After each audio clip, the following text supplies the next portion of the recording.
Praise the Lord. தேவனுக்கு மகிமை உண்டாவதாக. ஆண்டவரும் இரட்சகருமாய் இருக்கிற இயேசு கிறிஸ்துவின் இணையற்ற நாமத்தினாலே இந்த கால வேளையில் உங்கள் யாவரையும் நான் வாழ்த்துகிறேன். இந்த நாளுக்கான தேவனுடைய வார்த்தை சங்கீதம் 5வது அதிகாரம் 12வது வசனம். கர்த்தாவே, நீர் நீதிமானை ஆசீர்வதித்து காருண்யம் என்னும் கேடகத்தினால் அவனை சூழ்ந்து கொள்வீர். எனக்கு அன்பானவர்களே, இந்த கால வேளையில் தாவீது சொல்லும் வார்த்தையை கவனியுங்கள். தேவன் நீதிமானை ஆசீர்வதிக்கிறார். 2, அவனை காருண்யம் என்னும் கேடகத்தினால் சூழ்ந்து கொள்ளுகிறார். இந்த காருண்யம் எதற்காக அப்படின்னா,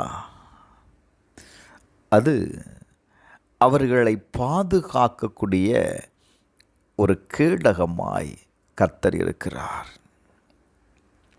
ஏங்க, நீங்கள் ஆசீர்வதிக்கப்படுவது மாத்திரமல்ல, கர்த்தர் உங்களுக்கு ஒரு கேடகமாய் இருக்கிறதை பார்க்க முடியும். தாவீது 32வது சங்கீதம் 10வது வசனத்தில் சொல்லும்போது, கர்த்தரை நம்புகிறவனையோ அவருடைய கிருபை சூழ்ந்து கொள்ளும் என்று எழுதப்பட்டிருக்கிறது.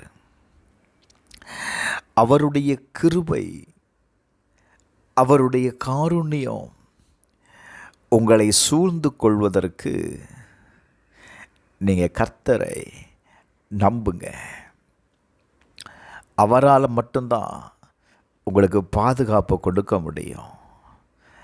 அவரால் மட்டும்தான் உங்களுக்கு பாதுகாப்பாய் இருக்க முடியும். பாருங்க, வேதம் சொல்லுகிறது, பிரைஸ் தி லார்ட். சங்கீதம் 32:7, நீர் எனக்கு மறைவிடமாயிருக்கிறீர். அந்த காருண்யம் உங்களை மறைத்து கொள்ளுகிறது. எந்த சத்துருவும் உங்களை தொடாதபடிக்கு கர்த்தர் உங்களை மறைக்கிறார். நீங்கள் அவருடைய காருண்யத்திற்குள் மறைந்திருக்கும்போது வேதம் சொல்லுகிறது, என்னை நீர் இக்கட்டுக்கு விலக்கி காத்து இரட்சணிய பாடல்கள் என்னை சூழ்ந்து கொள்ளும்படி செய்வீர். Praise the Lord. எனக்கு அன்பானவர்களே, இந்த காருண்யம் உங்களுக்கு பாதுகாப்பாக இருக்குன்னா எந்த போராட்டமும் உங்களை என்ன செய்யாது அப்படின்னா அணுகாது. கர்த்தர் அந்த போராட்டத்திலிருந்து உங்களை விலக்கி காத்து கொள்ளுகிறார். இந்த கால வேளையில் கர்த்தரை நாம் நம்பிக்கையாக வைப்போம். நான் இப்படி சொல்லுவேன், இந்த கால வேளையில் கர்த்தருடைய கேடகத்தை நம்புங்க.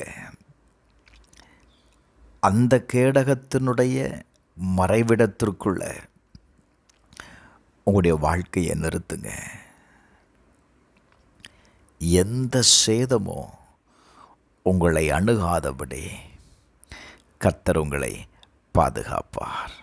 சங்கீதம் 91:1 வாசிக்கும்போது, உன்னதமானவரின் மறைவில் இருக்கிறவன் சர்வ வல்லவரின் நிழலில் தங்குகிறான்.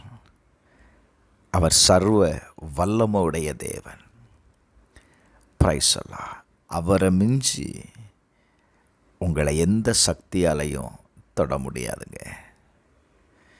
நான் இன்றைக்கி சொல்லுவேன், உங்களுக்கு ஒரு பாதுகாப்பான இடம் வேணும் அப்படின்னா தேவனுடைய காருண்யம் மட்டுமே.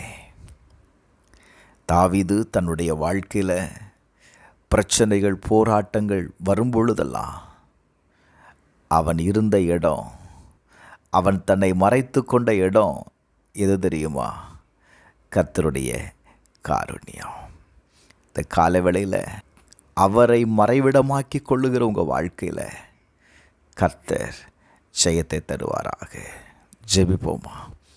பரலோக பிதாவே, இயேசுவின் நாமத்தில் ஜெபிக்கிறப்பா, இந்த கால வேளையில் உம்மை மறைவிடமாக்கி கொள்ளுகிற ஒவ்வொருவருக்காக நான் ஜெபிக்கிறேன். உடைய வாழ்க்கையை பாதுகாத்து கொள்ளும், ஜெயத்தை தாரும், அவர்களுக்கு வேண்டிய நன்மையை கர்த்தர் தருவீராக. இயேசுவின் நாமத்தில் பிதாவே, ஆமென்.